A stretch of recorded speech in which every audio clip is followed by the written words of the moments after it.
ఓం సాయిరామ్. ఈరోజు సాయి స్ఫూర్తిలో మన కన్నీరు తుడిచే దైవమే సాయినాథుడు. జ్ఞానానంద స్వరూపులైన బాబా సాన్నిధ్యం అపూర్వమైన అనన్యమైన ఆనందాన్నిచ్చేదే కానీ కన్నీరు పెట్టించదు. తరచుగా మనం చేసిన పొరపాట్లు, మనం చేజార్చుకున్న అవకాశాలు ఇవన్నీ గుర్తుకు రావడం మూలంగా కలిగిన పశ్చాత్తాపమే కన్నీటికి కారణమవుతుంది. ఇంకా ఆత్మీయులను గూర్చి అనుబంధాలను తలచి కూడా కన్నీరు కారుస్తూ ఉంటాం. ప్రేమ, దయ మూర్తీభవించిన మన దైవం అయిన సాయినాథుడు ఒక్కసారి శరణు వేడితే చాలు, ఎన్ని తప్పులనైనా మన్నించి మన కన్నీరు తుడిచి దరి చేర్చుకుంటారు.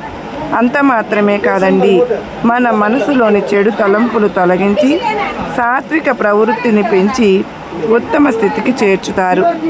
జనన మరణాలు, సుఖ దుఃఖాలు, కష్టాలు, కన్నీళ్లు లేని అద్భుత ఆనందమైన స్థితిని ప్రసాదిస్తారు.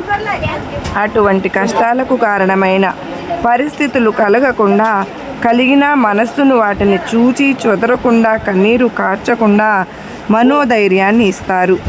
మనిషి తన కృషితో సాధించలేని ఆనందాన్ని భగవంతుని కృపతో పొందగలుగుతారు. బాబా వద్దకు ఎందరో వచ్చేవారు. చదువు, ఆరోగ్యం, ఉద్యోగం ఇలా చిన్న తమ కోరికలు తీర్చుకుని కన్నీరు తుడుచుకుని వెళ్ళిపోయేవారు. బాబా దైవమే అని వారికి తెలుసు.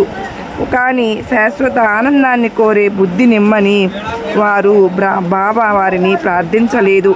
అటువంటి సద్బుద్ధి కలిగాక దైవాన్ని చూడాలనే తపన మాత్రమే కన్నీటికి కారణమవుతుంది.